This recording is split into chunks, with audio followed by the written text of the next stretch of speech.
Welcome to Politics in Nigeria Today.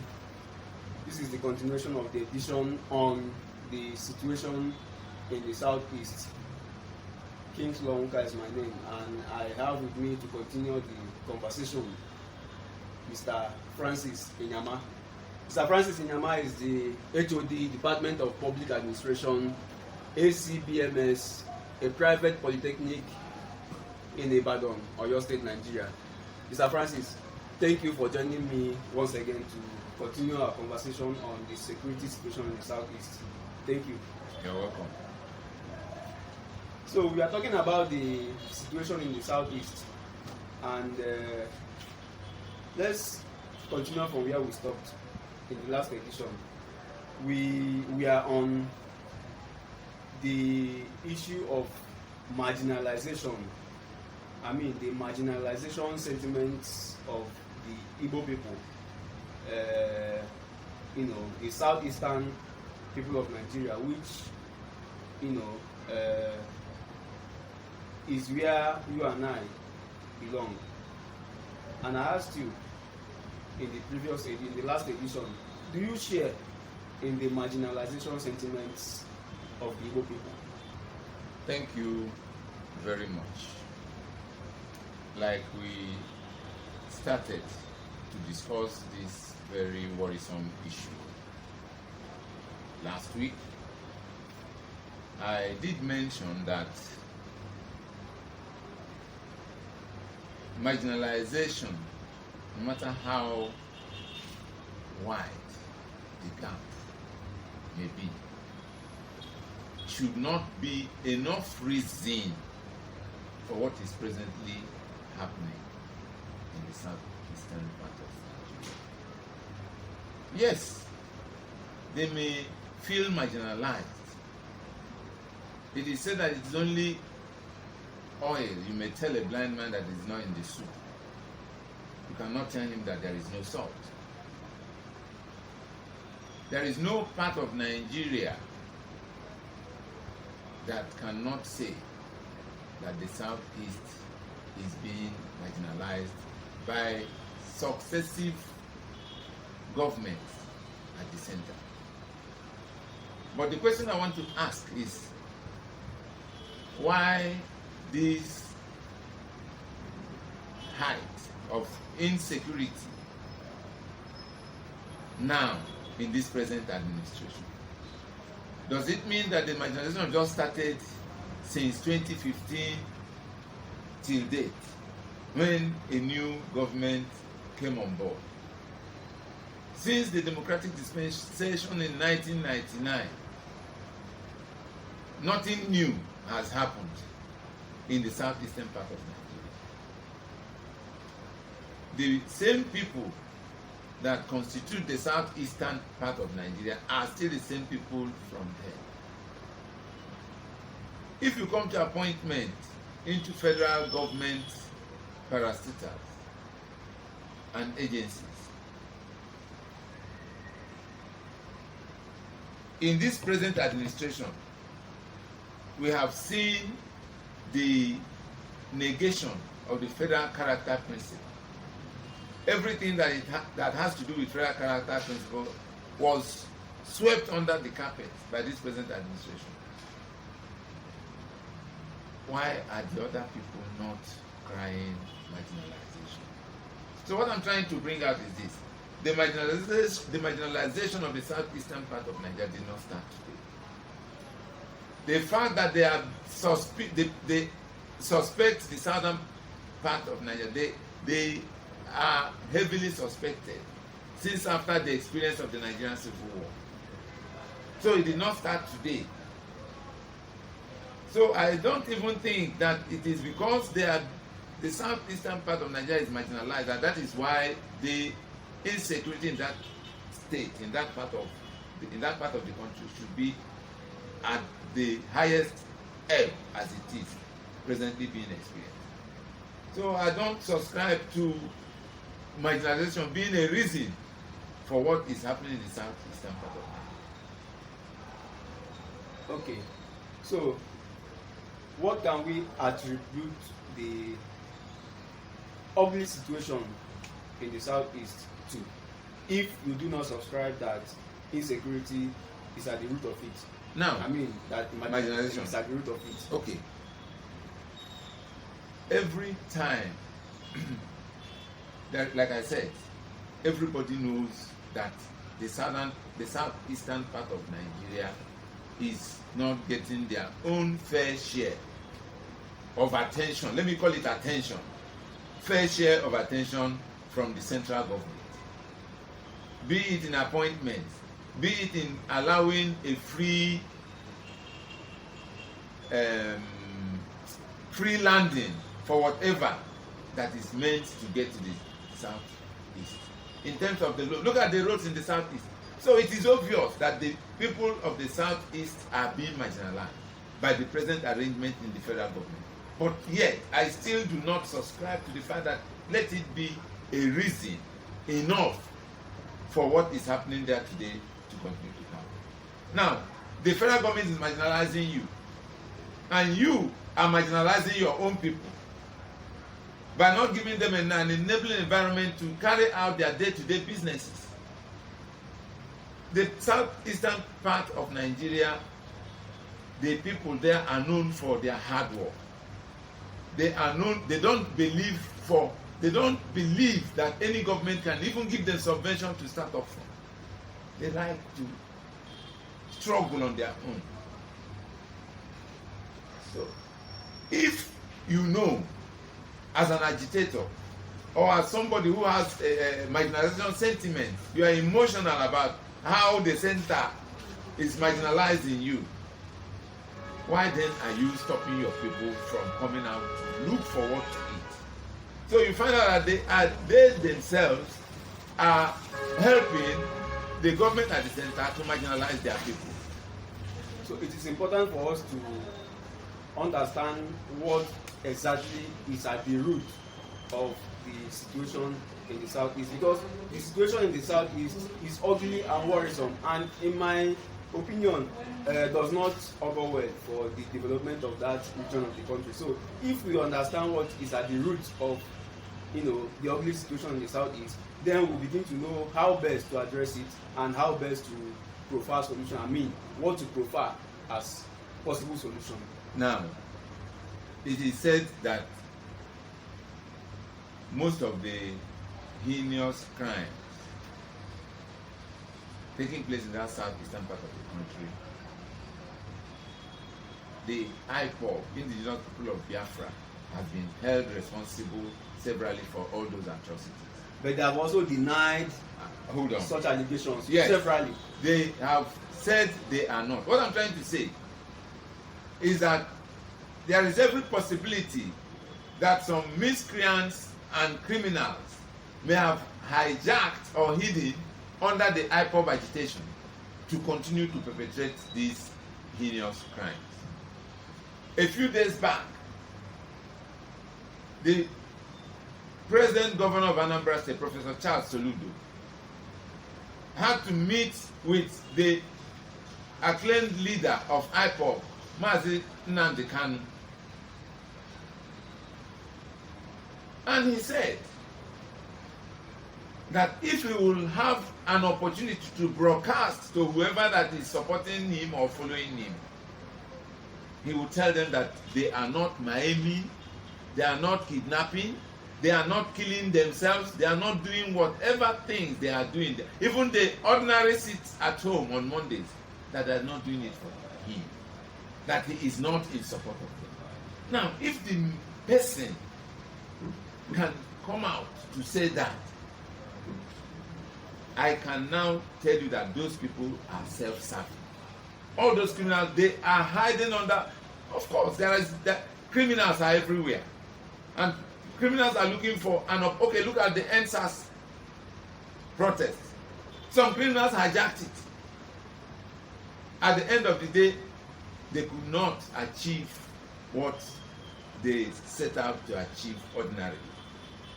So when there is things like that, when there are agitations, there is every possibility that some people who do not even have anything to do with the cause will hijack and hide under it to do other things. Okay.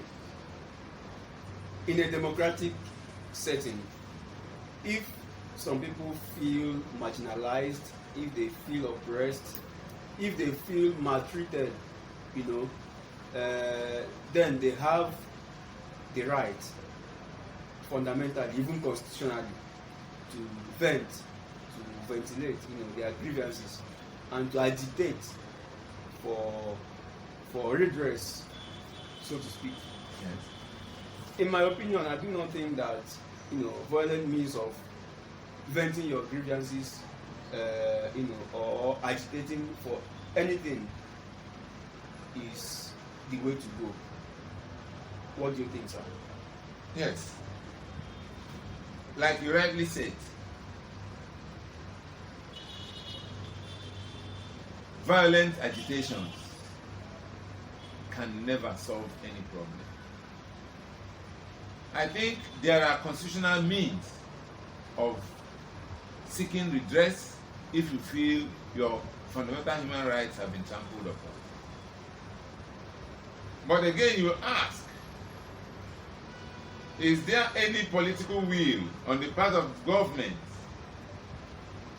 to address such issues? You will ask, does the government not know that these particular agitations are properly placed? That is, they are not pretenses by the so-called agitators. The issue of marginalization in Nigeria, like I said, did not start today. But on the part of government, there has been no will, no political will to address it. It is a constitutional matter. But every administration that has come in have paid deaf ear to that.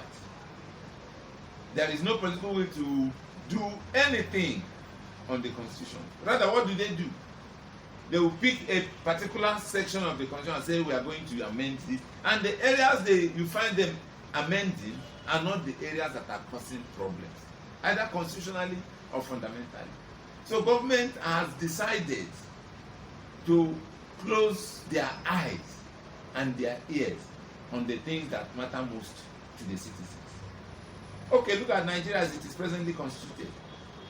We have said that the 1999 constitution is the worst thing that has happened to the country as a federation. The North and the South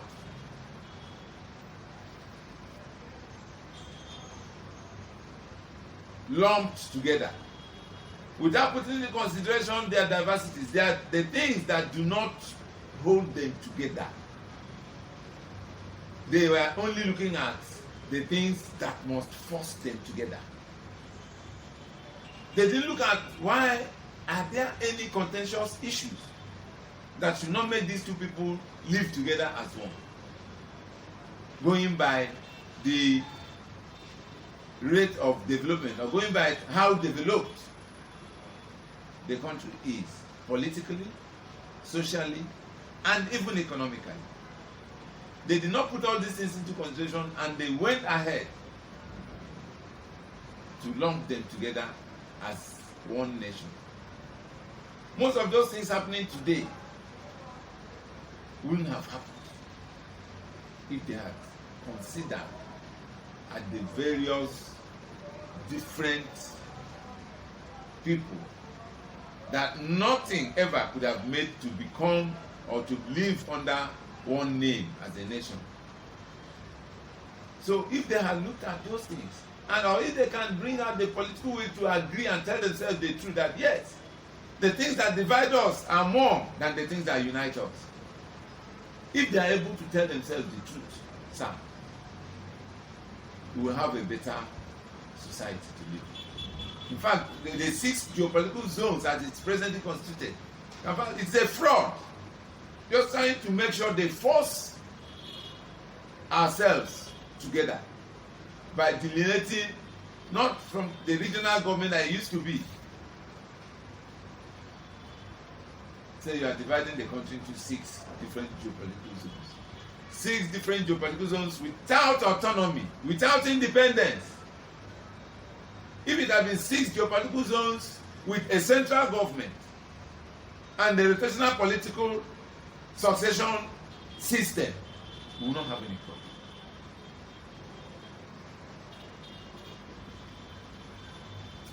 The country bleeds as it is presently constituted.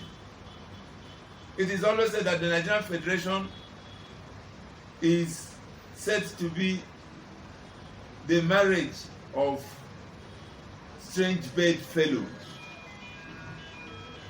The marriage of strange bedfellows. And if it is a marriage of strange bedfellows, how can there be peace?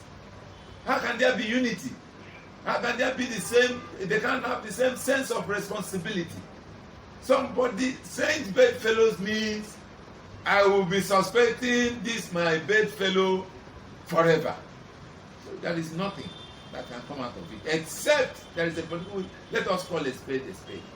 We have stayed enough for 60 years, it was not possible. We've not achieved anything this past 60 years. Let us, if you have done something in a particular way for 60 years and it has not worked, you try something else and see that one will work.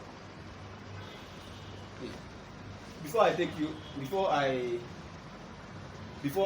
on, on that, sir, I like to say this.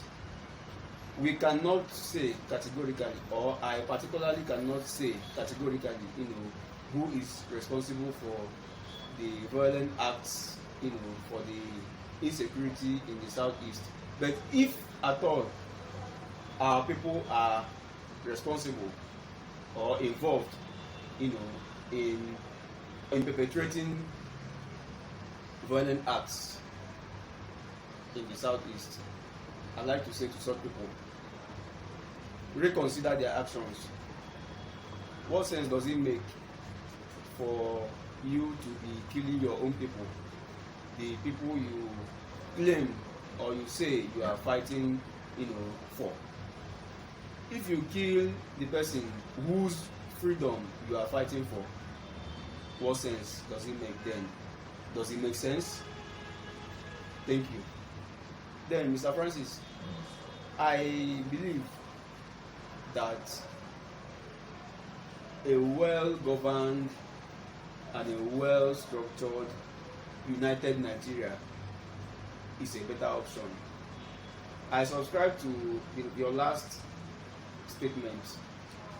We are not getting it right. In fact, since the amalgamation, of the southern and the northern protectorates, till now we've not been getting it right. Yeah. And there is a need for us to go perhaps back. Yes, to the drawing board, or to try something different.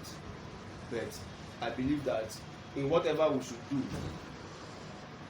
a united Nigeria, if well governed and well structured, is a better option. What do you think, sir? They said once the foundation of a building is weak, it will only be a matter of time for that building to collapse. There are no two ways about it. The foundation of this country as it was laid was weak.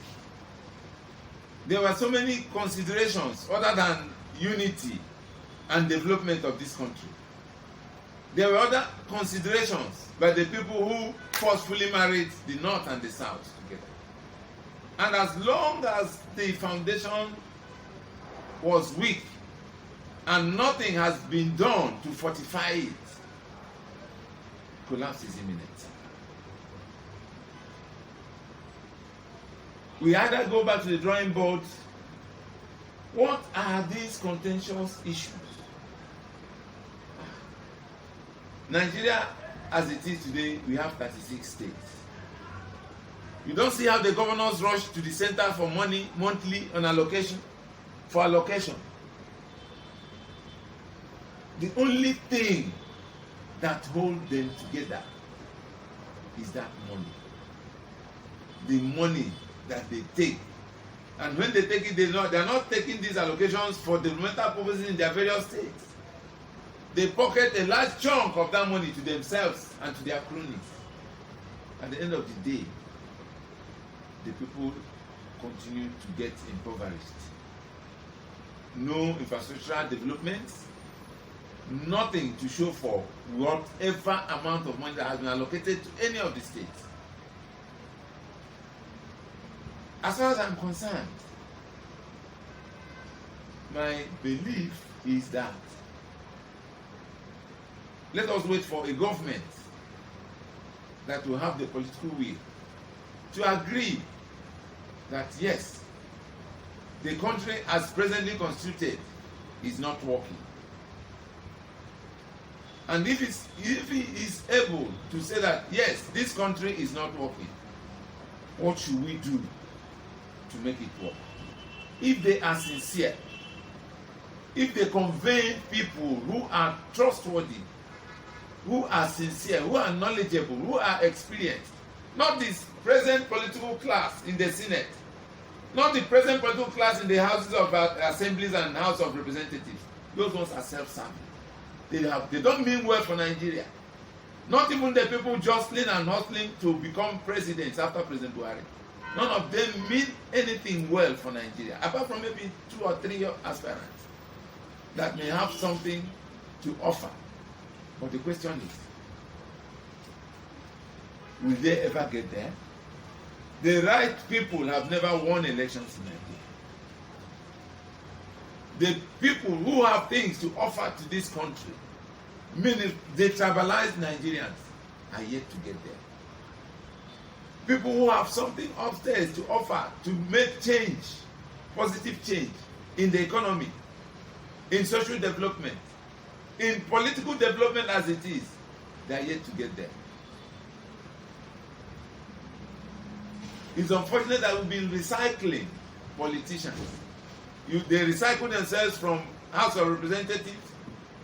They contest for governorship. After governorship, they go back to the Senate.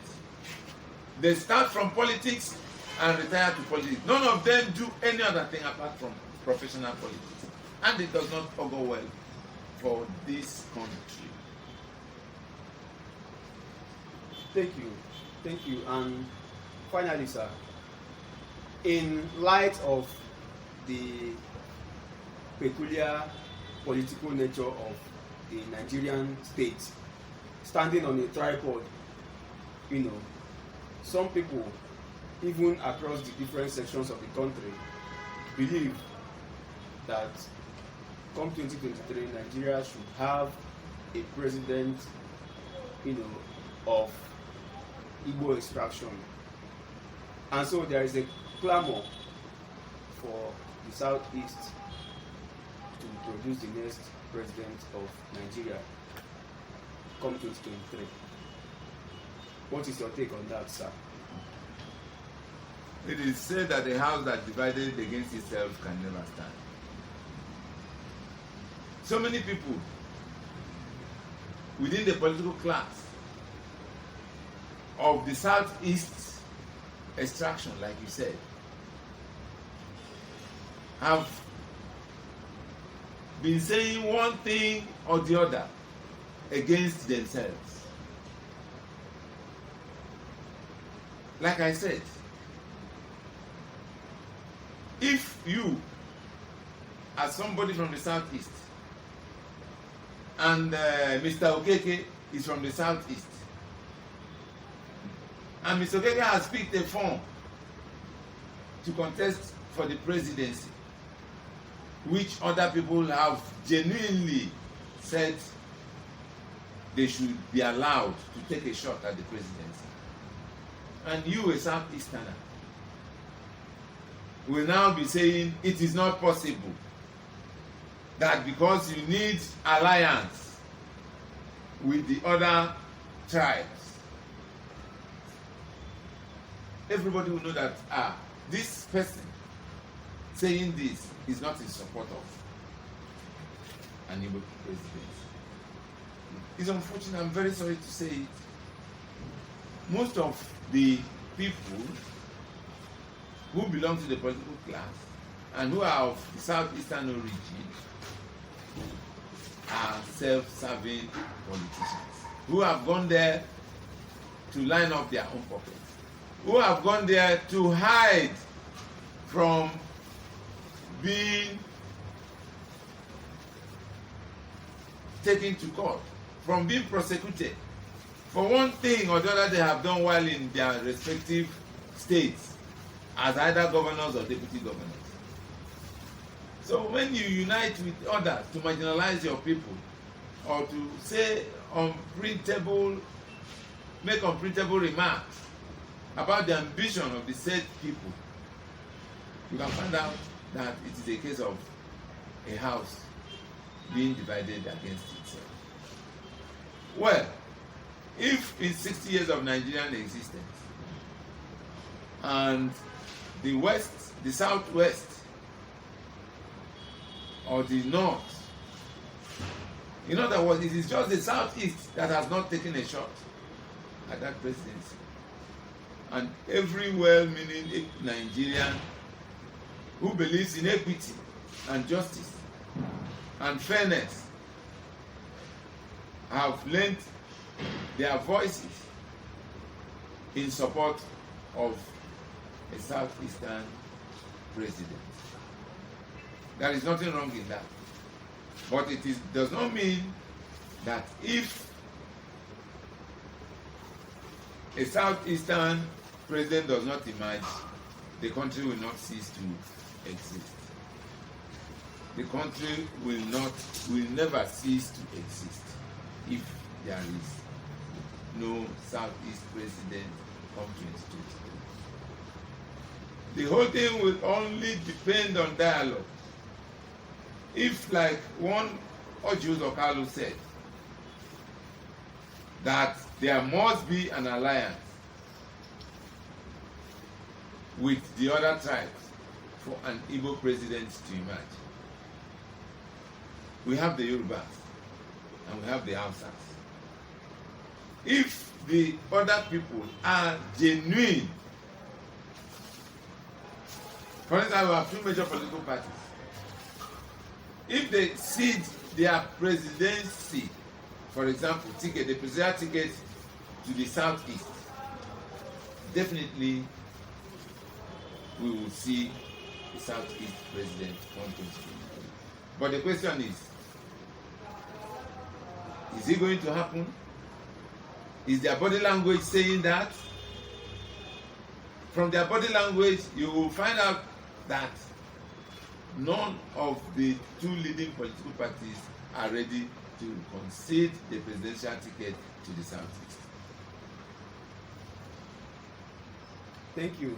Your perspective on these issues is very interesting, and talking politics with intellectuals such as you is, for me, a very pleasurable engagement. A lot is happening. Chris Ngige has abandoned his presidential ambition. Emeka Nwajioba has resigned his ministerial appointment, because of his presidential ambition. Goodluck Jonathan has been rumored to have joined the APC. A lot is unfolding in the political firmament of this country, and it will be very interesting to talk about most of those issues with you for the listening pleasure of our audience. So I look forward to having more of insightful conversations with you as far as politics in Nigeria is concerned. I will be available at your beck and call as long as talking politics is concerned. But let me chip in something briefly concerning what you just said. I saw it coming that some people will drop their ambition. I saw it coming because it was like a child's play. Somebody that cannot point to something he has done. Okay, let me use an example. When you give students a group assignment group assignment, or maybe of 10 students.